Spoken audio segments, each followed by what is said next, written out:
Hej og velkommen til. I dag skal vi snakke om compare-funktionen i Perfect. Vi skal gå igennem, hvordan den virker, hvordan man kan kopiere værdier fra et produkt over på det andet, hvordan man kan se forskelle, hvordan man kan finde sine ligheder mellem to produkter. Man kan også hurtigt oprette nye produkter med compare-funktionen, og det skal man selvfølgelig også se på, hvordan man gør. Hvis vi lige starter med at se, hvordan fungerer den her funktion egentlig, jamen så lad os sige, at vi har nogle produkter, som vi ikke lige helt kan se forskellen i. Så kan man hurtigt lige komme ind og klikke højre klik her, markere to produkter, højre klik og så compare. Og så kan vi hurtigt se, hvor er de her to produkter forskellige. Jamen det er selvfølgelig produktnummer. Billedet er også forskelligt. De har forskellige farver. Den ene kron, den anden er sand. Lad os nu sige, at produktet her til højre, det har vi fundet, at det faktisk er kron i stedet for. Jamen så har vi faktisk mulighed for her i compare-funktionen at kopiere værdien fra det ene felt over det andet. I det her tilfælde, der er det fra venstre til højre, men var det nu den anden vej, jamen så er det jo bare højre klik herover og så rykke over. Så når jeg bruger genvejen alt pil til højre, jamen så rykker krom over, og så er de begge to blevet kromfarvet, når vi gemmer.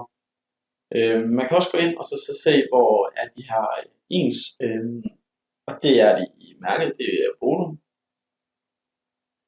De er faktisk også ens nede i, og med at de er publiceret til web begge to, og så videre, og så videre, og så videre.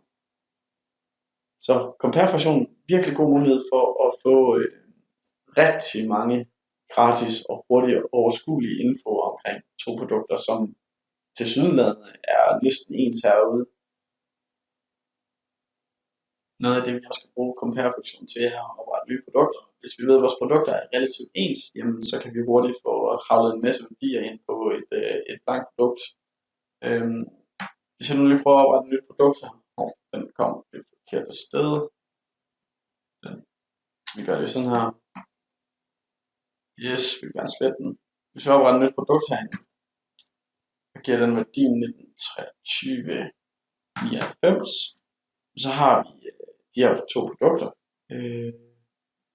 som vi ved, at 99 skal afmarkere for 29, jamen så kan vi faktisk gå ned igennem her og så sige, yes, det er den her, vi har farven, den er også ens, vi har, ja, den er ny, tekniske details table, yes, de er også ens, og den skal også assignes til Jesper. Number of cups, jamen det er 3, og viden er så 20 i stedet for, diameteren er det samme, volumen er det samme, og den er lavet i rustpistol også. Hvis vi så gemmer de begge to her, så har vi lige pludselig oprettet et nyt produkt, som vi blot skal tilføje et billede på. Og så kan man hurtigt få flyttet en masse værdier ind på et blankt produkt, og jeg kan oprette produkter på stort set ingen tid. Nogle gange er det hurtigere bare at starte forfra, hvis man har mange forskellige værdier. Andre gange så er det en fordel at ligesom at gøre det, som jeg lige har gjort her. Det jeg lige gjorde, det var, at jeg sagde, okay, jamen produktet over på 2329, jamen der er billedet, det er faktisk det samme over på 99. Hvis jeg så gemmer begge to,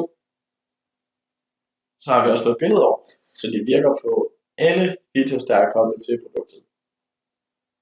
Og det gør det jo super lækkert, hvis man har en masse image-billeder eller et eller andet, som man skal have fyret over på nogle nye produkter. Man kan selvfølgelig også bare bruge nedhavnsfunktionen, hvilket man også i langt flest tilfælde vil gøre med image-billeder. Men der er nogle gange, så det er rart at vide, at man lige kan fyre billeder over i compare-funktionen.